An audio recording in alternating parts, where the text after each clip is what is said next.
Hello and welcome to the charge. जैसा कि आप लोग जानते हैं हम लोग IMRE का एक सीरीज चला रहे हैं जिसका पार्ट 6 लेके आया गया हम लोग।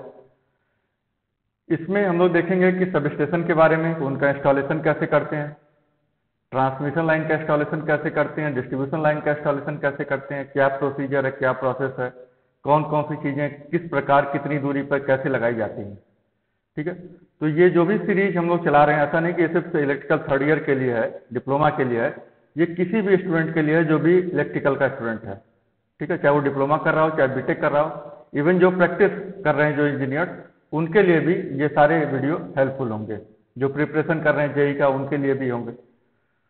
तो आइए हम लोग वीडियो स्टार्ट करते हैं। अगर आपको वीडियो पसंद आ रहा है, ये सीरीज आपको पसंद आ रही है, तो लाइक करिए, सब्सक्राइब करिए। ठीक है, ताकि इस प्रकार का और भी वीडियो हम लोग ला सकें। चलिए स्टार्ट करते हैं। तो ये हम लोग का पहला डायग्राम है जिसमें 33/11 kV के सब स्टेशन का एक लेआउट है, एक साइड व्यू है। इसमें अगर आप देखिए तो 33 kV की लाइन इंटर कर रही है। ठीक है, गैंट्री के पास से। गैंट्री मैंने बता चुका है कि मैंने बता दिया है कि गैंट्री से लाइन इंटर करती है, अंदर आती है या बाहर निकलती है।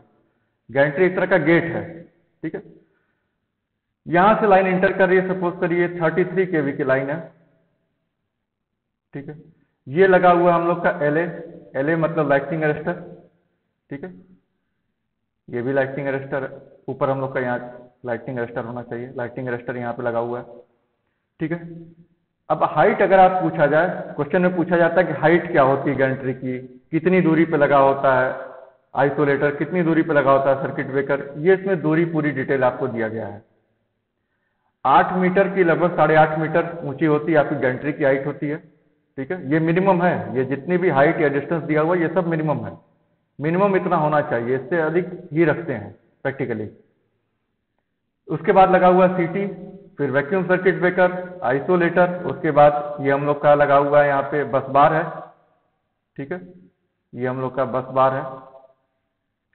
बस बार पे नीचे PT लगा हुआ है यहाँ पे, पोटेंशियल ट्रांसफार्मर। उसके बाद फिर से हम लोग का आइसोलेटर लगा है, वैक्यूम सर्किट ब्रेकर, सीटी, और ट्रांसफार्मर से जस्ट पहले सर्ज अरेस्टर लगा होता है। कहीं भी ट्रांसफार्मर से जस्ट पहले सर्ज अरेस्टर लगता है, ताकि अगर कोई भी हाई वोल्टेज या कहीं पे लाइटनिंग होती है या किसी वजह से अगर वोल्टेज अचानक से बढ़ जाता है, तो जो अधिक बढ़ा हुआ वोल्टेज है वो ग्राउंड हो जाए। इसके बाद PTR है। PTR पावर ट्रांसफार्मर का शॉर्ट फॉर्म है। पावर ट्रांसफार्मर को शॉर्ट में PTR भी कहते हैं। तो आप यहाँ पे डिस्टेंस देख सकते हैं, ये डिस्टेंस पूछा जाता है और गैंट्री की हाइट पूछी जाती है।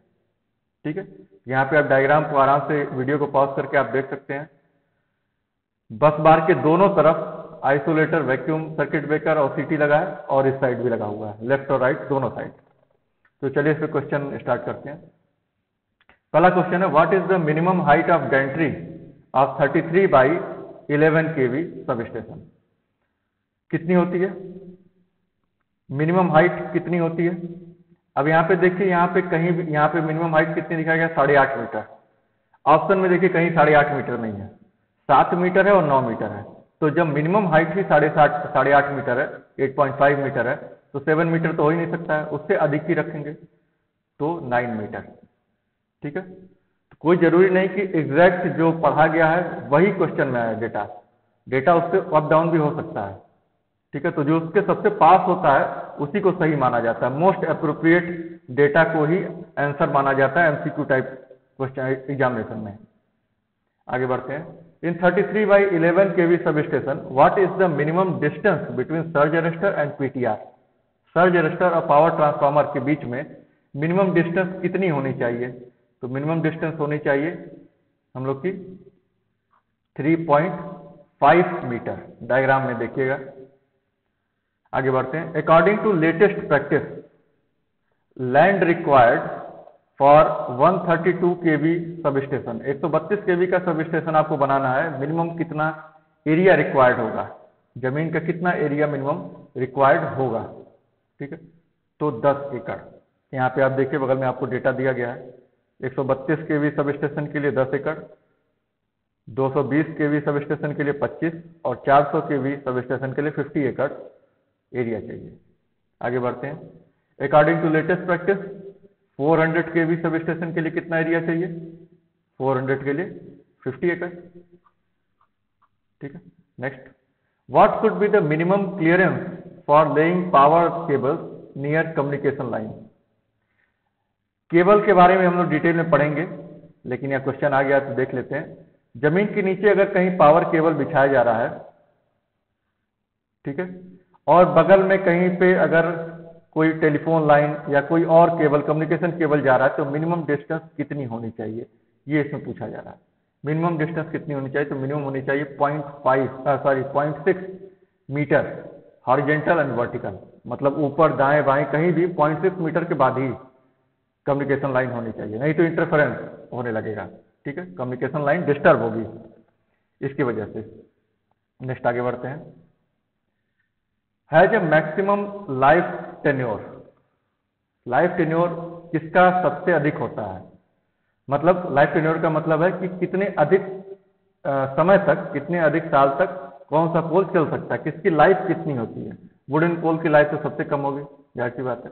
इसके बाद है हम लोग का कंक्रीट, स्टील पोल, और फिर आता है स्टील टावर, जिसको पाइलॉन भी कहते हैं।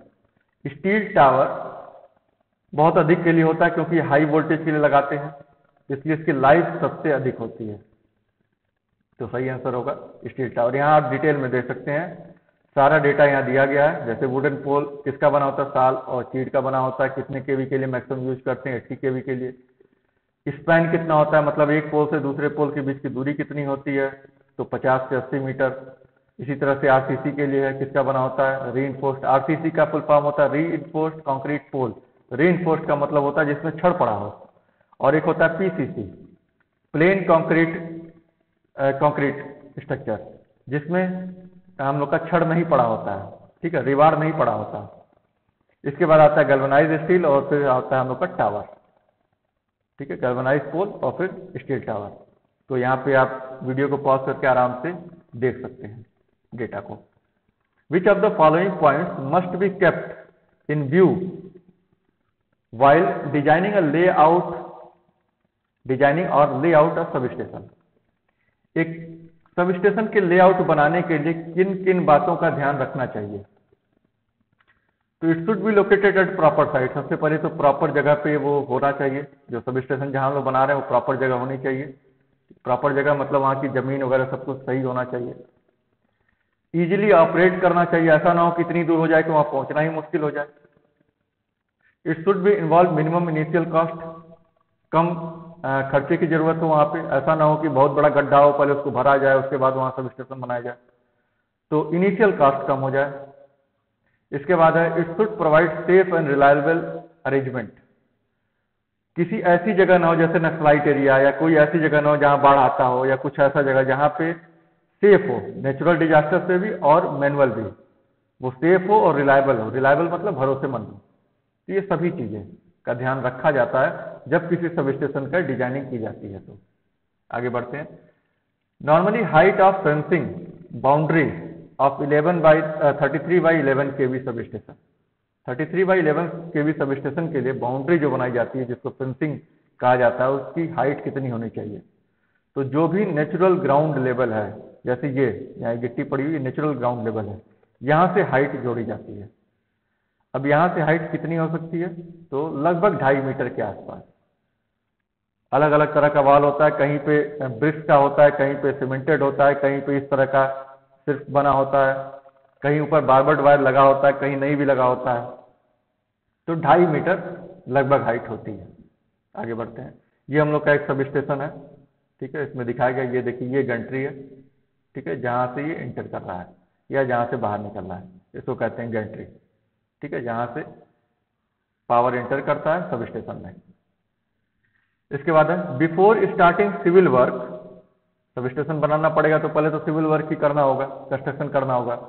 तो सिविल वर्क स्टार्ट करने से पहले, किसी सब स्टेशन या ट्रांसमिशन या डिस्ट्रीब्यूशन के लिए सिविल वर्क स्टार्ट करने से पहले क्या करते हैं। ऐसा तो है नहीं गए और सीधे सिविल वर्क स्टार्ट कर दिए, पहले हमको डेटा इकट्ठा करना पड़ेगा, कैसे काम करना है, क्या करना है। तो पहले क्या करते हैं, यही पूछा जा रहा है यहाँ पे। तो सबसे पहले तो डिटेल सर्वे करते हैं एरिया का, कैसे बनाया जाएगा, क्या बनाया जाएगा। उसके बाद सॉइल की टेस्टिंग करते हैं, वहाँ की सॉइल इतनी मजबूत है कि नहीं है, ठीक है। उसके बाद फिर डिटेल लेआउट बनाते हैं पेपर पर, और तब जाके आगे बढ़ते हैं। तो all of the above, next है, यहाँ देखिए ट्रांसमिशन लाइन और डिस्ट्रीब्यूशन लाइन का प्रोसेस बताया गया, क्या क्या चीजें किस किस तरीके से किया जाता है। पूरा एक ये आपका लेआउट है, फ्लो चार्ट है कंस्ट्रक्शन के लिए। यहाँ देखिए process flow chart of construction of transmission line, इसी तरह से डिस्ट्रीब्यूशन लाइन के लिए है। तो सबसे पहले क्या करते हैं, प्री कंस्ट्रक्शन जिसमें सर्वे आता है और सॉइल टेस्टिंग आता है और चीजें आती है। उसके बाद फैसिलिटी सेटअप, जहां बनाने वाले हैं वहां पे ऐसा नहीं है सिर्फ 8 घंटे काम होता है, 24 घंटे काम होता है। तो वहां पे हमको एक वर्कशॉप बनाना पड़ेगा टेम्परेरी, वहां पे लोगों को रहने के लिए कैंप बनाना पड़ेगा। तो ये सारी चीजें बनाते हैं। कंस्ट्रक्शन करते हैं, कंस्ट्रक्शन मतलब पिट खोदना, गड्ढा खोदना, उसमें सारी चीजें उसमें करना, सीमेंट गिट्टी बालू सब कुछ लाया जाता है वहां पे। इसके बाद पोल को लगाते हैं या टावर लगाते हैं, जिस भी चीज का कर रहे हैं। इसके बाद उस पर हम लोग इंसुलेटर लगाते हैं, तार को खींचते हैं, कंडक्टर को खींचते हैं। तो उसके बाद उस पर टेस्टिंग की जाता है, तब जाके उसको कमीशन किया जाता है। कमीशन करने का मतलब इसको काम में प्रयोग करना, काम में लाना। ठीक है, इस पे क्वेश्चन देखते हैं किस तरह क्वेश्चन आ सकता है। इस वीडियो में जो क्वेश्चन है वो आपको शायद कहीं और नहीं मिलेंगे। ठीक है, काफी नए क्वेश्चन है इस वीडियो में। आइए देखते हैं, what is the last part of process of construction of transmission and distribution line. Distribution और ट्रांसमिशन लाइन के प्रोसेस में, कंस्ट्रक्शन के प्रोसेस में अंतिम भाग कौन सा होता है। तो लास्ट पार्ट देखिए क्या है, कमीशनिंग, कमीशन करना, मतलब उसको काम में लाना शुरू करना, तो कमीशनिंग।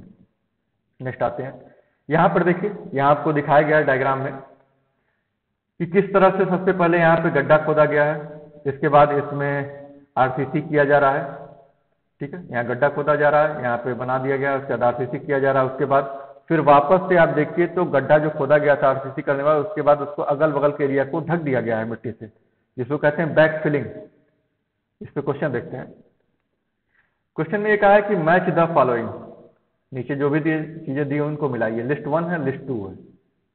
पीसीसी क्या होता है, तो पीसीसी होता है प्लेन सीमेंट कंक्रीट। आरसीसी क्या होता है, रीइंफोर्स्ड सीमेंट कंक्रीट। एक्सकेवेशन मतलब क्या होता है, गड्ढा खोदना, डिग अ ट्रेंच। और बैक फिलिंग मतलब जैसे आपने गड्ढा खोद दिया, जो काम हो गया उसके बाद अगल बगल के एरिया को वापस से मिट्टी से ढक दिया जाता है, तो रिफिल द ट्रेंच। तो इसमें सही ऑप्शन क्या होगा आपका, ऑप्शन ए, फर्स्ट का सेकंड, बी का फर्स्ट, सी का फोर्थ और डी का थर्ड। आगे बढ़ते हैं। यहां देखिए, यहां पे अब आपने गड्ढा खोद दिया, सब कुछ कर दिया। अब इसके बाद आगे बढ़ते हैं। अब आपने ट्रांसफार्मर लगाया या जितनी चीजें लगाई, अब वहां से केबल कंट्रोल रूम तक आएगा। तो केबल ये अंडरग्राउंड केबल आता है, ठीक है, कंट्रोल रूम तक। जो भी हमारा स्विच यार्ड है वहां से कंट्रोल रूम तक अंडरग्राउंड केबल आता है। यहां पर देखिए पानी डालने के लिए आपको जगह जगह इस तरह के आपको पिट मिलेंगे। ठीक है, पानी डालने के लिए, पानी क्यों डालते हैं, क्योंकि अर्थिंग है। ठीक है, अर्थिंग को की रेजिस्टेंस को कम करने के लिए, हम लोग रेजिस्टेंस वाले वीडियो में देख चुके हैं प्रॉपर, तो कम करने के लिए अर्थ में के लिए उसमें आपको पानी डालने के लिए जगह बनाना चाहिए। अगर कहीं बारिश होता है तो पानी निकलने के लिए ड्रेनेज सिस्टम बनाना चाहिए, जैसे यहां बनाया गया। ये है हम लोग का प्लिंथ। ठीक है, प्लिंथ है जिसके ऊपर ट्रांसफार्मर देखिए यहाँ पे क्रेन के माध्यम से रखा जा रहा है। ट्रांसफार्मर में देखिए किसी तरह का कंजर्वेटर टैंक, किसी तरह की फिटिंग नहीं लगी हुई है, सिर्फ उसका टैंक है। इसको उठा के इस पर रखा जाता है, उसके बाद बाकी चीजें असेंबल की जाती हैं। ठीक है, इसके बाद क्रेन के जरिए कंट्रोल रूम या और चीजें यहाँ पे रखी जाती हैं, जैसे आपको यहाँ दिखाया गया। सारी चीजें हो जाने के बाद इसको बैक फिलिंग कर दिया जाता है, मतलब सब कुछ ढक दिया जाता है। अब ढकने के बाद इस पे ईंटा बिछा देते हैं, इसको पीसीसी कर देते हैं। ठीक है, उसके बाद तब जाके इसके ऊपर गिट्टी डाली जाती है। तो गिट्टी डालने का मतलब कुछ और होता है, ये हम लोग वीडियो में, पुराने वीडियो में हम लोग देख चुके हैं कि क्यों हम लोग स्टोन्स रखते हैं। ठीक है, स्टेप पोटेंशियल को कम करने के लिए और तमाम चीजों के लिए, इंसुलेशन बढ़ाने के लिए। इस पे क्वेश्चन देखते हैं। Which of the following are comes under civil work for installation of substation. Substation के इंस्टॉलेशन के लिए सिविल वर्क में क्या क्या चीजें आती हैं, तो पीटीआर का प्लिंथ बनाना, पावर ट्रांसफार्मर रखने के लिए प्लिंथ बनाना, देखा गया अभी हम लोग। Foundation of steel column, steel column के लिए फाउंडेशन बनाना। कंट्रोल रूम की building banana. Trench for cable, cable को बिछाने के लिए, कंट्रोल रूम तक केबल लाने के लिए। हम लोग गड्ढा खोदना, ड्रेनेज सिस्टम बनाना कि अगर कहीं बारिश ज़्यादा हो जाए तो पानी निकल जाए आराम से, पानी लगे ना सब स्टेशन के अंदर। फिनिशिंग वॉल बनाना, ठीक है। उसके बाद फ्लोर वर्क मतलब जो मैंने बताया कि बैक फिलिंग करने के बाद ईंटा बिछा देते हैं, पीसीसी कर देते हैं, उसके बाद उस पर स्टोन डालते हैं, वो सारा फ्लोर वर्क हो गया। और वाटर होल बनाना, किसके लिए? अर्थिंग के लिए, स्टोन भी डालना। तो देखा जाए तो ये सारी चीजें आपकी सिविल वर्क में आती हैं, ठीक है। तो सही ऑप्शन हो जाएगा आपका ऑप्शन सी, 1 2 3 4 5 6 7 सब कुछ। नेक्स्ट आते हैं, sample route profile is related to. Route profile से आप पकड़ सकते हैं यहाँ पे रूट किसका होगा, ट्रांसमिशन लाइन का, डिस्ट्रीब्यूशन लाइन का, तो यहीं से पकड़ा जा सकता है। लेकिन सैंपल रूट होता क्या है? कोई भी चीज बनाने से पहले उसकी डिजाइनिंग आजकल की जाती है, और आजकल उसको आपको सॉफ्टवेयर पे बनाया जाता है, कागज पे नहीं। तो सॉफ्टवेयर यूज करते हैं इसके लिए, ये आपको पता होना चाहिए। PLS कैड सॉफ्टवेयर का प्रयोग किया जाता है। ये आप डायग्राम में देख भी सकते हैं, ये कैड सॉफ्टवेयर का ही मॉनिटर है जिसपे यहाँ पे बनाया गया कि किस किस तरह से देखिए यहाँ पे ये जा रहा है, और वहाँ पे जमीन की ऊंचाई कैसी है ये भी यहाँ पे बताया जा रहा है। यहाँ पे आप देखिए कहाँ गड्ढा है, कहाँ ऊंचाई है, यहाँ पूरा डिटेल यहाँ पे है, ठीक है। यहाँ कितना सैग होगा, सैग आपको पता होगा, ठीक है, कितना यहाँ पे सैग होगा, सब कुछ पूरा डिटेल है। तो सैंपल रूट प्रोफाइल किसके लिए होता है? To designing of transmission line. ठीक, आगे बढ़ते हैं। What is transmission line profile clearance? Transmission line profile clearance में क्या क्या चीजें होती हैं? सभी तरह का क्लियरेंस, लाइन से ग्राउंड का क्लियरेंस, अगर हाईवे गुजर रहा है तो हाईवे का क्लियरेंस, रेलवे लाइन गुजर रही है तो रेलवे लाइन का क्लियरेंस, अगर कोई और लाइन गुजर रही है, टेलीफोन लाइन, कोई और लाइन गुजर रही है तो वहां से उसका क्लियरेंस, हर तरह के क्लियरेंस को इस पर ध्यान रखते हैं। तो ऑल द अबव। आगे बढ़ते हैं। अब यहाँ पे देखते हैं कि किस तरह से हम लोग सब स्टेशन के बारे में देख लिए, installation, transmission line. Transmission line में सबसे मेन चीज है ट्रांसमिशन टावर। अब यहाँ पे देखिए कई तरीके हैं लगाने के। एक तरीका तो है कि जैसे यहाँ पे देखिए मैनुअली लगाया जा रहा है, एक एक करके जोड़ा जा रहा है। एक है कि कुछ हिस्सा बना लिए और क्रेन के माध्यम से, और ह्यूमन दोनों, क्रेन और ह्यूमन दोनों, देखिए यहाँ पे इंसान भी खड़े हैं, ठीक है, वर्कर्स आप पे खड़े हैं, और क्रेन ऊपर से लटकाए हुए हैं यहाँ पे। तो कुछ चीजें पहले से बना के ऊपर से लगाते जाते हैं। एक हो गया कि आप पूरा का पूरा ट्रांसमिशन टावर ही बना के क्रेन से लगा दीजिए, जैसे कि ये है इस वाले फिगर में जो दिख रहा है। इसके बाद है कि सिर्फ वही नहीं बल्कि आप इंसुलेटर लगाकर भी पूरा लगा दीजिए क्रेन के माध्यम से, जैसे कि ये वाले में दिख रहा है। और सबसे एडवांस जो आजकल चलता है, इंडिया में आजकल कम यूज हो रहा है लेकिन बाहर के देशों में पूरी तरह से यूज होता है, हेलीकॉप्टर के माध्यम से। यहाँ आप देख रहे हैं हेलीकॉप्टर से एक यहाँ पे आपका ये ट्रांसमिशन टावर लटका हुआ है, और यहाँ पे देखिए ट्रांसमिशन टावर अब यहाँ पे आया है। काफी कम लोगों की जरूरत है। यहीं पे देखिए यहाँ पे कितना भीड़ है। एक टावर बनाने में समय बहुत ज्यादा लगेगा, लेबर कॉस्ट बहुत ज्यादा लगेगा, और यहाँ पे देखिए सिर्फ 7 से 8 लोग मिलकर पूरे ट्रांसमिशन लाइन को हेलीकॉप्टर से लटकाया गया और यहाँ पे इसको असेंबल कर दिया जाएगा। ठीक है, तो ये सबसे लेटेस्ट तरीका है हेलीकॉप्टर के जरिए। इस पर क्वेश्चन देखते हैं।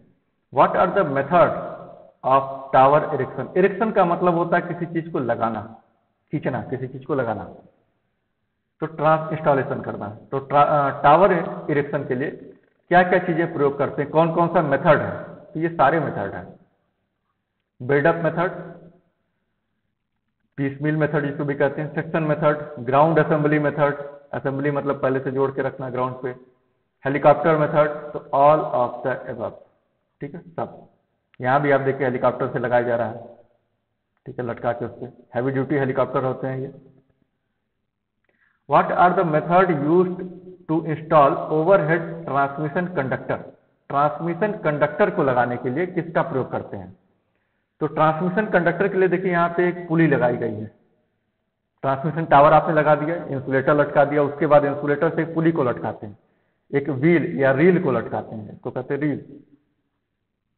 पुली से एक रील को लटकाया जाता है और उस पर से जो हम लोग कंडक्टर को गुजारते हैं। यहाँ पे देखिए, यहाँ पे आपका ये कंडक्टर यहाँ से होता हुआ जा रहा है। कई कंडक्टर यहाँ ध्यान से अगर आप देखिए वीडियो को रोक कर, तो कई कंडक्टर यहाँ से होता हुआ जा रहा है। यहाँ भी ऊपर देखिए रील लगा हुआ है। तो कई मेथड है। स्लैक स्ट्रिंगिंग का मतलब होता है तार को खींचना, तो स्लैक स्ट्रिंगिंग है। Semi tension, full tension helicopter के जरिए भी लगाया जाता है कि हेलीकॉप्टर से तार लटका कर पूरा आगे की तरफ खींच लेते हैं, सबसे लेटेस्ट तरीका है। तो एनी ऑफ द अबव, ये चारों तरीका आपको पता होना चाहिए इनका नाम। इसके बाद आता है what are the following tools use for stringing.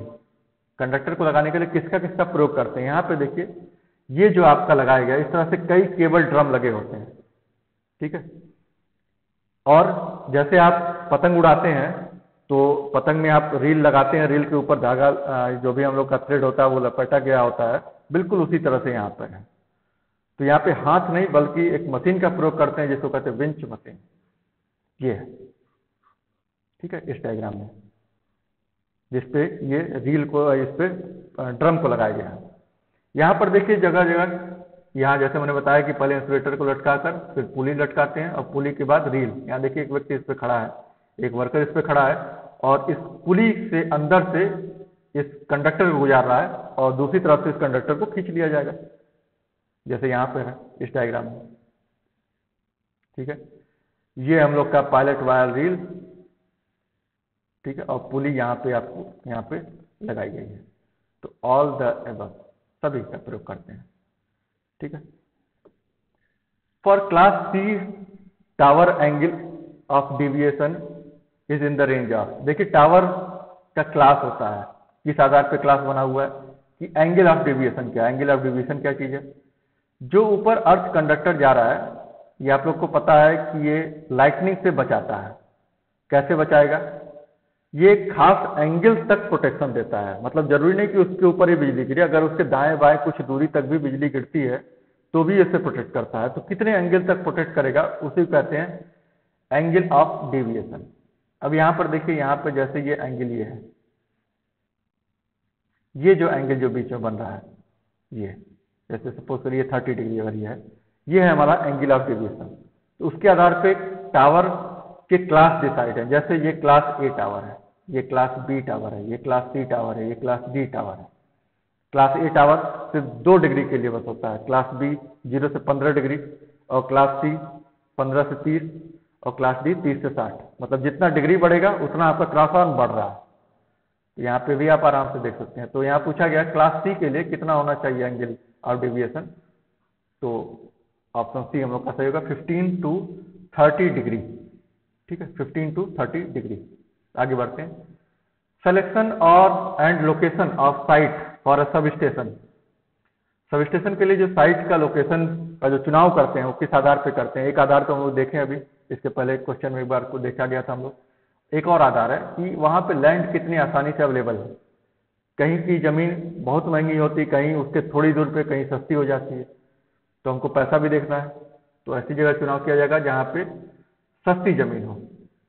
और किस टाइप का सब स्टेशन है उस पर भी निर्भर करता है, ओपन सब स्टेशन है, आउटडोर सब स्टेशन है, इंडोर है, पोल माउंटेड है, किस तरह का सब स्टेशन है उस पर भी निर्भर करता है। वहाँ का एटमॉस्फेरिक कंडीशन कैसा है, पहाड़ है, बारिश ज्यादा आता है, पोल्यूशन ज्यादा है तो अंडरग्राउंड बनाना पड़ेगा या इंडोर बनाना पड़ेगा, तो वहाँ का एटमॉस्फेयर कैसा है उस पर भी निर्भर करता है। तो ऑल द अबव। नेक्स्ट आते हैं, arrange the following in correct sequence in order to design a substation. जब सब स्टेशन का सब स्टेशन नहीं, ट्रांसमिशन टावर, जब ट्रांसमिशन टावर का डिजाइनिंग करते हैं तो क्या क्या चीजें किस प्रोसीजर से करते हैं, पहले क्या करते हैं, उसके बाद क्या, उसके बाद क्या। तो यहाँ सबसे पहले देखिए, सबसे पहले तो हम लोग जो भी हम लोग का अर्लियर एक्सपीरियंस है, पहले का एक्सपीरियंस है उसको लेते हैं, ठीक है। इसके बाद उसको लेने के बाद जो भी डेटा है, पहले डेटा की डिजाइनिंग की जाती है, मतलब कितनी हाइट होनी चाहिए, कितनी दूरी होनी चाहिए, कितना लंबा ट्रांसमिशन लाइन है, उसका लेंथ कितना है, कितनी दूरी तक हम लोग पावर ट्रांसफर करना है, ये पहले तो डेटा का डिजाइन होना चाहिए। इसके बाद आता है प्राइमरी डिजाइन। सबसे पहले जैसे यहाँ पे ये आपका प्राइमरी डिजाइन एक तरह का है, ये प्राइमरी डिजाइन बना दिया गया, ठीक है। प्राइमरी डिजाइन बनने के बाद फिर हम लोग बनाते हैं प्रोटोटाइप। प्रोटोटाइप मतलब होता है बिल्कुल एक्चुअल की तरह, बस साइज उसका बहुत छोटा कर दिया गया होता है, ठीक है। लगभग 10 गुना, 20 गुना, 100 गुना साइज को छोटा कर दिया जाता है, लेकिन बनता बिल्कुल एक्चुअल की तरह से ही है। मॉडल नहीं होता, ये प्रोटोटाइप होता है। प्रोटोटाइप बना लिए, अब जो हमने बनाया वो सही है कि नहीं, एक्चुअल कंडीशन में काम करेगा कि नहीं, उस पर जो हम लोग प्रोटोटाइप बनाए उस पर टेस्ट करते हैं, ठीक है, टेस्टिंग की जाती है। टेस्ट में अगर वो सफल होता है तब जाके फाइनल डिजाइन तैयार किया जाता है। तो कौन सा होगा? सबसे पहले हम लोग का होगा यहाँ पे 6, उसके बाद first, fourth, second, third, fifth. ठीक है, तो ऑप्शन बी करेक्ट होगा। आगे बढ़ते हैं। Cable drum must be use carefully. जो हम लोग अभी देखे थे ब्रिंच मशीन, यहाँ पे देखिए यही है, यहाँ थोड़ा जूम करके दिखाया गया है। केबल यहाँ पे देखिए लगाया जा रहा है ट्रांसमिशन टावर पे, रील से होता हुआ अलग अलग टावर से होता हुआ आगे बढ़ रहा है, दूसरी तरफ से इसको खींचा जा रहा है। 4 से 5 ट्रांसमिशन टावर पे एक बार में लगाते हैं। अब यहाँ पे देखिए पूछा जा रहा है कि अगर ड्रम को केयरफुली यूज नहीं करेंगे तो क्या होगा? तो क्या होगा? आपका ड्रम तो टूट ही सकता है। और केबल जो खींचा जा रहा है, ये केबल भी बिल्कुल चाबुक की तरह से, अगर ये टूटा तो चाबुक की तरह से ट्रांसमिशन टावर को भी उखाड़ेगा, और जो व्यक्ति वहां पे काम कर रहे हैं, जो भी वर्कर वहां काम कर रहे हैं, उनको भी ये जानलेवा है, उनके लिए भी। तो केबल का भी डैमेज हो सकता है, ड्रम तो डैमेज हो ही सकता है। ठीक है, तो बोथ ए एंड बी। आगे बढ़ते हैं। What is the minimum clearance? अब यहाँ पे हम लोग डिस्ट्रीब्यूशन के लिए आ जाते हैं। What is the minimum clearance of road crossing for 11 kV? 11 kV की लाइन अगर रोड क्रॉस कर रही है तो कितना होता है? अब रोड भी देखिए दो तरह का हो सकता है। एक हो सकता है आपका नेशनल हाईवे, एक हो सकता है नॉर्मल रोड। नेशनल हाईवे है तो 8 मीटर है। अगर नॉर्मल रोड है आपका तो 8 मीटर इसलिए होता है क्योंकि ऊंची ट्रक चलती है हाईवे पे। नॉर्मल अगर रोड है तो ये होता है 5.8 या 6 मीटर तक ये हाइट। और जो हाइट ली जाती है वो हाइट जो मिनिमम होती है वो लिया जाता है। यहाँ पे हाइट लेते हैं ये मिनिमम। यहाँ तो आपको सीधा दिख रहा है लेकिन थोड़ा बहुत तो सैग रहेगा ही। तो मिनिमम जो लिया जाता है, तो यहाँ पे कहीं भी आपका जब रोड क्रॉसिंग लिखा है तो आप नॉर्मल रोड को लेकर चलेंगे, जब तक वहाँ पे स्पेसिफाई न किया हो कि हाईवे के लिए है। तो रोड क्रॉसिंग के लिए कितना होना चाहिए? अब यहाँ कहीं भी 5.8 नहीं है, 6 नहीं है, लेकिन हमको इतना पता है 5 से अधिक होगा और 7 से कम होगा, तो 5 to 7 मीटर। कोई जरूरी नहीं कि जैसे मैंने पढ़ा है, कोई जरूरी नहीं है कि एग्जैक्ट डेटा जो आपने याद किया है वही एग्जाम में पूछा जाए। उसके आसपास का डेटा पूछा जा सकता है। आगे बढ़ते हैं। Why we use guarding in transmission line? यही चीज है ये जो नीचे हम लोग लगाए हैं, गार्ड वायर या एक जाल या एक नेट की तरह से। जैसे अगर आप सर्कस में गए होंगे तो सर्कस में ऊपर से जो भी कलाकार जो झूलता है नीचे एक नेट लगा होता है, जाल लगा होता है, ताकि अगर वो गिरे तो इस पे गिरे, जमीन पे ना गिरे। बिल्कुल सेम चीज यहाँ पर है। तार रोड को क्रॉस कर रहा है, रोड के नीचे से आदमी जा रहे हैं, कोई भी चीज जा रहा है, अचानक से तार टूटा और जमीन पे गिरा, उस समय कोई व्यक्ति के ऊपर गिर गया या कोई किसी हम लोग का किसी कार के ऊपर, ट्रक के ऊपर गिर गया तो बहुत हादसा हो सकता है। इसलिए उसको रोकने के लिए हम लोग गार्ड वायर लगाते हैं सेफ्टी के लिए। गार्ड वायर तक कोई ना पहुंच सके तो नीचे बारबट वायर भी लगाया जाता है, कॉशन भी लगाते हैं। ठीक है, सावधानी का बोर्ड भी लगाते हैं। तो बारबट वायर लगाते हैं ताकि कटीला तार जिसको कहते हैं, जिसके ऊपर कोई चढ़ ना सके, तो इसी को कहते हैं गार्ड वायर। तो पूछा जा रहा है कि वाई वी यूज, क्यों यूज करते हैं? बल्कि यहाँ पूछना चाहिए कहाँ यूज करते हैं, वाई नहीं, कहाँ यूज करते हैं, वेयर। तो ऑप्शन ए कह रहा है रेलवे लाइन क्रॉस करते समय। तो बिल्कुल यहाँ रेलवे लाइन क्रॉस करते समय दिख ही रहा, ये रेलवे लाइन है, यहाँ पे गार्ड वायर लगा हुआ है। अच्छा, एक चीज याद रखिए, शॉर्ट ट्रांसमिशन लाइन के लिए होता है, अभी आगे क्वेश्चन में भी आएगा। किसी के घर पार करते समय गार्ड वायर नहीं लगाते हैं। अंडरग्राउंड केबल के लिए तो बिल्कुल नहीं लगाएंगे क्योंकि अंडरग्राउंड केबल है, वो तो जमीन के नीचे है। तो ऑप्शन ए, ठीक है, option A. Guard wire is use to, guard wire का प्रयोग क्यों करते हैं? अभी मैंने बताया, प्रोटेक्ट फ्रॉम इलेक्ट्रिकल एक्सीडेंट। ठीक, आगे आते हैं। Guard wire is use for short transmission line. आप कभी भी 440 kV की लाइन अगर हाईवे क्रॉस कर रही है तो उसके नीचे गार्ड वायर नहीं देखेंगे। अगर आप गार्ड वायर लगा भी देते हैं और ये तार अगर टूटता है तो गार्ड वायर इसको नहीं रोक पाएगा। ठीक है, इसलिए कोई फायदा नहीं उसको लगाने का। तो कहीं भी आप 440 kV की लाइन अगर हाईवे क्रॉस कर रही है तो आप कहीं भी गार्ड वायर नहीं देखेंगे। हमेशा शॉर्ट ट्रांसमिशन लाइन के लिए या डिस्ट्रीब्यूशन लाइन के लिए प्रयोग किया जाता है। 11 kV, 33 kV, बस। इसके आगे बढ़ते हैं। ठीक है, तो इसका आंसर हो जाएगा हम लोग, एक मिनट, हाँ, इसका आंसर हो गया हम लोग का शॉर्ट ट्रांसमिशन लाइन। आगे बढ़ते हैं। Why we use earthing in a transmission line? बहुत डिटेल में हम लोग पहले देख चुके हैं इसके पहले वीडियो में। क्यों यूज करते हैं? सर्ज। सर्ज देखिए, सर्ज कोई भी किसी भी तरह से अगर अधिक वोल्टेज हो जाता है उसको सर्ज कहते हैं। वो लाइटनिंग की वजह से हो सकता है और भी चीजों की वजह से भी हो सकता है, तो मेनली लाइटनिंग की वजह से लगाते हैं हम लोग। तो यहाँ पे हम लोग का ये सर्ज या ट्रांजिएंट, ट्रांजिएंट भी सेम चीज होता है। कहीं पे अगर फॉल्ट हो जाता है तो ट्रांजिएंट वोल्टेज पैदा हो जाता है। ठीक है, तो खैर उतना डिटेल में जाने की जरूरत नहीं है। अर्थिंग क्यों करते हैं? सर्ज या ट्रांजिएंट या कोई भी जो अधिक वोल्टेज, अचानक से वोल्टेज बढ़ जाए उसको ग्राउंड करने के लिए अर्थिंग का प्रयोग करते हैं ट्रांसमिशन लाइन में। आगे बढ़ते हैं। What is the main M of guy wire? Guy wire क्यों लगाते हैं? डायग्राम में आप देख सकते हैं, आपके घरों के पास बहुत से दिख जाएंगे। जहां भी टर्न होता है या जहां भी डेड एंड होता है, दो जगह प्रयोग करते हैं।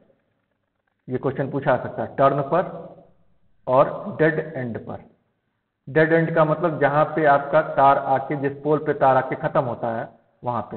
अब अगर आप ये दूसरी तरफ से इसको खींचेंगे नहीं तो ये इधर का फोर्स पोल को धीरे धीरे करके तिरछा कर देगा और गिरा देगा। ठीक इसी तरह से टर्न पे अगर आप एक तरफ से इसको फोर्स लगा के खींचेंगे नहीं तो इधर का फोर्स इस पोल को धीरे धीरे करके तिरछा कर देगा और एक समय आगे गिर जाएगा। तो गाय वायर का प्रयोग मुख्य रूप से क्यों करते हैं? मेन एम क्या है? टू सपोर्ट द पोल। ठीक। Which type of circuit breaker is use in rural area? गांव में किस तरह का प्रयोग करते हैं? गांव में जाहिर सी बात है छोटा सब स्टेशन होगा। जब छोटा होगा पहले यूज किया जाता था ऑयल सर्किट ब्रेकर, लेकिन आजकल यूज करते हैं वैक्यूम सर्किट ब्रेकर, जिसको कहते हैं वीसीबी, वैक्यूम सर्किट ब्रेकर। ये इसका इंटरनल आपका कंट्रोल रूम में लगने वाला पार्ट है, ये एक्सटर्नल है। आगे बढ़ते हैं। विच electricity rule must be follow when any overhead line crosses railway track? जब रेलवे ट्रैक को कोई लाइन पार करती है तो किस नियम के आधार पर हम लोग हाइट का चुनाव करते हैं? जो भी हम लोग हाइट देखे हैं, जो हम लोग गार्ड वायर देखे हैं, किस नियम में ऐसा लिखा है गार्ड वायर लगाना चाहिए? तो रूल नंबर 76, इस पे भी वीडियो बना हुआ है, आप लोग देख लीजिएगा वीडियो को। For what voltage is twin conductor? Twin conductor, दो कंडक्टर यहाँ पे लगाया गया है एक ही फेज के लिए, सेम फेज के लिए दो कंडक्टर का प्रयोग किया गया। बंडल कंडक्टर है, इसी को कहते हैं बंडल कंडक्टर। ठीक है, इस तरह का आप लोग कई जगह देखे होंगे डायग्राम। तो किस वोल्टेज के लिए प्रयोग करते हैं? तो नॉर्मली इसका जो प्रयोग किया जाता है वो किया जाता है 220 केवी के लिए, 220 केवी के लिए। इससे कम पे भी करते हैं, इससे थोड़ा बहुत अधिक पे भी करते हैं। Which part of tower is buried in the ground? Tower का कौन सा हिस्सा जमीन के अंदर होता है, जमीन के अंदर लगाया जाता है? तो आप देखिए, खींचने के लिए जो आपने गाय वायर लगाया था, गाय वायर किसी चीज में तो बांधा जाएगा जमीन के नीचे, तो जो लगाते हैं उसको कहते हैं एंकर। ये है इस तरह का, ये चीज है यहाँ पे लगाया गया है। ठीक है, तो इसको कहते हैं एंकर। एंकर में ही गाय वायर को बांधते हैं। What is the minimum phase to phase clearance required for 400 kV conductor in the substation? ठीक है, चाहे सब स्टेशन के बाहर भी, तो 400 केवी सब स्टेशन, 400 केवी के लिए कंडक्टर के लिए एक फेज, मतलब फेज आर से फेज वाई या फेज बी के बीच में कितना दूरी होना चाहिए मिनिमम? ये सारी दूरी मिनिमम है, कितनी होनी चाहिए? 4200 mm, मतलब 4.2 मीटर, 4.2 मीटर। आगे बढ़ते हैं। यहाँ पे देखते हैं, ये हम लोग का कुछ बस बार अरेंजमेंट। ठीक है, यहाँ पर देखिए हम लोग का सिंगल बस बार है, ये हम लोग का है बस बार। ये जो लाइन आपको दिख रही है बिल्कुल सीधी, ये हम लोग की बस बार। ये हम लोग का सिंगल बस बार। यहाँ पे दो बस बार है, एक यहाँ पर है और एक यहाँ पर है। दो बस बार, एक सर्किट ब्रेकर, और सर्किट ब्रेकर के अगल बगल मैंने हर बार बताया सर्किट ब्रेकर के दोनों तरफ आइसोलेटर जरूर लगाते हैं। तो सर्किट ब्रेकर लगा हुआ है, उसके अगल बगल आइसोलेटर लगा है। इस पूरी चीज को कहते हैं बस कपलर, बस कपलर कहा जाता है। ठीक है, तो इसको कहते हैं सेक्शनलाइज सिंगल बस बार अरेंजमेंट। सेक्शन मतलब दो सेक्शन, दो भागों में बांट दिया गया। सिंगल बस बार ही है लेकिन दो भागों में बांट दिया गया है। तो ये आगे से क्वेश्चन देखते हैं। Which bus bar arrangement is commonly used? Commonly कौन सा अरेंजमेंट प्रयोग किया जाता है? सभी प्रयोग करते हैं, सेक्शन वाला भी यहाँ देखिए डबल बस बार है। डबल बस बार मतलब एक मेन बस है और दूसरा एक ऑक्सिलरी बस है। ठीक है, मेन बस से सप्लाई देते रहते हैं, अगर कुछ खराब होता है तो ऑक्सिलरी बस से भी हम लोग दे देते हैं मेंटेनेंस करते समय। तमाम चीज़ें ये सब हम लोग देखेंगे जब मेंटेनेंस के लिए देखा जाएगा उस समय, कि कैसे बस बार का मेंटेनेंस होता है, उस समय डिटेल में इसके बारे में देखा जाएगा। तो यहाँ पर सिर्फ हम लोग का इंस्टॉलेशन देख रहे हैं, इसलिए यहाँ देख लेते हैं सभी के लिए। ठीक है, तीनों। इसके बाद आगे बढ़ते हैं। Which of the following bus bar arrangement is generally employed in distribution system. Distribution system में कौन सा जो बस बार सिस्टम है उसका प्रयोग किया जाता है? तो रिंग मेन, कोई भी आपका शहर होता है वो चारों तरफ से रिंग से घिरा होता है। तो यहाँ पे भी देखिए दो बस बार हैं, एक ये है एक ये है। दोनों बस बार देखिए बस कपलर से जुड़े हुए हैं। ठीक है, यहाँ भी देखिए बस कपलर है, यहाँ भी बस कपलर है। एक तरफ से लाइन आ रही है, पावर आ रहा है, और दूसरी तरफ से फीडर से ये बाहर जा रहा है। आउटगोइंग फीडर यहाँ देखिए लिखा हुआ है। तो एक क्वेश्चन में हम लोग देखे भी थे कि बस बार क्या करता है, इनकमिंग और आउटगोइंग लाइन को जोड़ता है। आगे बढ़ते हैं। Which bus bar arrangement is more reliable, सबसे ज्यादा भरोसेमंद, फ्लेक्सिबल, मतलब अगर कोई आप लोड और जोड़ना चाहते हैं तो और आसानी से उसमें आप जोड़ सकते हैं। कौन सा बस बार सिस्टम है? तो 1.5 ब्रेकर स्कीम। ठीक है, 1.5 ब्रेकर स्कीम। एक देखिए हम लोग का एक मेन बस है और ऑक्सिलरी बस है। यहाँ पे देखिए ये दोनों से कनेक्ट है, इधर से भी लाइन आ सकती है और ऑक्सिलरी से भी आ सकती है, इसी तरह से यहाँ भी आ सकती है, यहाँ से भी आ सकती है। ठीक है, तो 1.5 ब्रेकर स्कीम। आगे बढ़ते हैं। अब बस कपलर क्या होता है? अब bus coupler circuit breaker is utilize in a substation. बस कपलर में जो सर्किट ब्रेकर होता है क्यों प्रयोग करते हैं, क्या काम करता है वो, किसके किसके बीच लगा होता है? तो किसके किसके बीच लगा होता है? दो बस को जोड़ने का काम करता है। सिंपल भाषा में कहा जाए, सिंपल लैंग्वेज में कहा जाए तो दो बस को जोड़ता है। लेकिन यहाँ कोई ऐसा ऑप्शन नहीं दिया है जहाँ पे लिखा हो कि दो बस से जोड़ता है। हाँ, ये लिखा है कि ज्वाइन मेन एंड ट्रांसफर बस इन सब स्टेशन। तो सही है, मेन बस और ट्रांसफर बस या ऑक्सिलरी बस कहिए, उसको जोड़ता है। तो ऑप्शन डी। नेक्स्ट आते हैं। डीओ फ्यूज एबी स्विच का प्रयोग कहाँ करते हैं? डीओ फ्यूज का मतलब होता है ड्रॉप आउट फ्यूज। यहाँ पर देखिए ये आपका थोड़ा सा देखिए यहाँ पे बिल्कुल इस तरह का ये जुड़ा हुआ है, जैसे इस तरह का है ये। ठीक है, यहाँ पर थोड़ा सा यहाँ पे ये जुड़ा होता है, जैसे कोई फॉल्ट होता है ये खुल जाता है, ड्रॉप आउट हो जाता है ये। ठीक है, ये हम लोग का यहाँ पे ये ड्रॉप आउट हो जाता है। तो ये हम लोग का ड्रॉप आउट स्विच और ये है एयर ब्रेक स्विच। ये दोनों हम लोग 11 केवी के लिए यूज कर रहे हैं, और 11 केवी का मतलब है कि डिस्ट्रीब्यूशन सब स्टेशन के लिए 11 केवी डिस्ट्रीब्यूशन में ही यूज होता है, तो डिस्ट्रीब्यूशन के लिए प्रयोग कर रहे हैं। इसके बाद आता है normally the height of pole mounted substation. ये आप लोग कई बार पढ़ चुके होंगे, यहाँ डायग्राम भी है, आप लोग आराम से जोड़ सकते हैं, देख सकते हैं इसको। देखिए यहाँ पे 3 मीटर, 6 मीटर, 1.5 मीटर और 1.5 मीटर, मतलब कुल मिला के कितना हो गया आपका यहाँ पे 12 मीटर की हाइट होनी चाहिए। ठीक है, नॉर्मली अप्रॉक्सीमेटली है ये। Normally width of pole mounted substation, मतलब जो दो पोल लगे हैं एच आकार में, दोनों के बीच की दूरी कितनी होनी चाहिए? तो दोनों के बीच की दूरी जो होनी चाहिए लगभग 2.5 मीटर के आसपास होनी चाहिए। इसके बाद देखते हैं डेंजर बोल्ट। डेंजर बोल्ट लगा होता है ताकि इससे दूर रहे, हर आदमी इससे दूर रहे। ठीक है, तो ये कितनी हाइट पे लगा होना चाहिए डेंजर बोल्ट? लगभग 3 मीटर की हाइट पर। सब कुछ इस डायग्राम में है, आप वीडियो को पॉज करके आराम से देख सकते हैं। इसके बाद आता है foundation depth of pole mounted substation. Structure को खड़ा करने के लिए जमीन के नीचे हमको फाउंडेशन भी करना पड़ेगा, तो जमीन के नीचे कितना गड्ढा खोदा जाए, कितने नीचे तक जाएगा ये? तो लगभग ये रहता है हम लोग का, लगभग ये रहता है 3 मीटर। ठीक है, 3 मीटर के आसपास, 2.5 से 3 metre. What is the height of plinth? जो ये प्लिंथ बनाया है, प्लिंथ माउंटेड सब स्टेशन है। ठीक है, यहाँ देखिए जो ट्रांसफार्मर रखा है ये प्लिंथ पर रखा है, ये हम लोग का है प्लिंथ। कह रहा है कि जमीन से इसकी हाइट कितनी होनी चाहिए? तो थ्योरेटिकली होनी चाहिए 1800 mm। अगर ऑप्शन में 1800 नहीं है, 2 मीटर, 3 मीटर, 4 मीटर है, तो आप 2 मीटर को टिक करेंगे। लेकिन अगर एग्जैक्ट दिया हुआ है, जैसे यहाँ पे एग्जैक्ट है, तो यहाँ पे 1800 mm मतलब 1.8 मीटर। आगे बढ़ते हैं। ठीक है, 1.8 metre. Which is not a part of overhead transmission line. Overhead transmission line का कौन सा पार्ट नहीं है इसमें से? कंडक्टर उसका पार्ट है, क्रॉस आर्म उसका पार्ट है, डेंजर प्लेट उसका पार्ट है, लेकिन ट्रांसफार्मर ये सब स्टेशन का पार्ट है, ट्रांसमिशन लाइन का पार्ट नहीं है।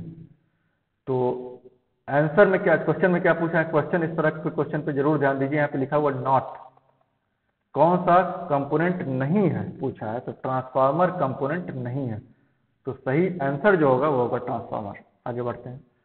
Usually span between RCC pole, दो आरसीसी पोल के बीच में कितना स्पैन होना चाहिए? यहाँ देखिए आरसीसी के लिए कितना है, 80 से 120 मीटर। अब ऐसा तो कुछ भी नहीं लिखा है यहाँ पे 80 से 120, 80 से 150 है, तो सबसे अप्रोप्रिएट, सबसे करीबी यही है, 80 से 150 मीटर, 80 टू 150 मीटर। आगे बढ़ते हैं। विच circuit breaker is best suited for capacitor bank switching? Capacitor bank switching के लिए, जैसे आप लोग देखे थे पिछले वाले वीडियो में हम लोग देखा गया था कि कैपेसिटर सब स्टेशन भी एक था, तो अगर वहां पे हम लोग सर्किट ब्रेकर यूज करेंगे तो कौन सा यूज करेंगे? तो इसके लिए प्रयोग करते हैं हम लोग वैक्यूम सर्किट ब्रेकर। ठीक है, वैक्यूम सर्किट ब्रेकर का प्रयोग किया जाता है। ठीक है, तो ये हम लोग का वीडियो समाप्त होता है। तो हम लोग इंस्टॉलेशन देख लिए सब स्टेशन का, ट्रांसमिशन लाइन का, डिस्ट्रीब्यूशन लाइन का। काफी आपको नए क्वेश्चन मिले होंगे जो आप इसके पहले आप लोग कहीं नहीं देखे होंगे। ठीक है, तो अगर आपको वीडियो पसंद आया है तो लाइक करिए, सब्सक्राइब करिए, शेयर करिए अपने, आपके जो भी फ्रेंड्स हैं, फ्रेंड सर्किल हैं, ठीक है, उनके बीच में। चलिए, okay, good by two all of you.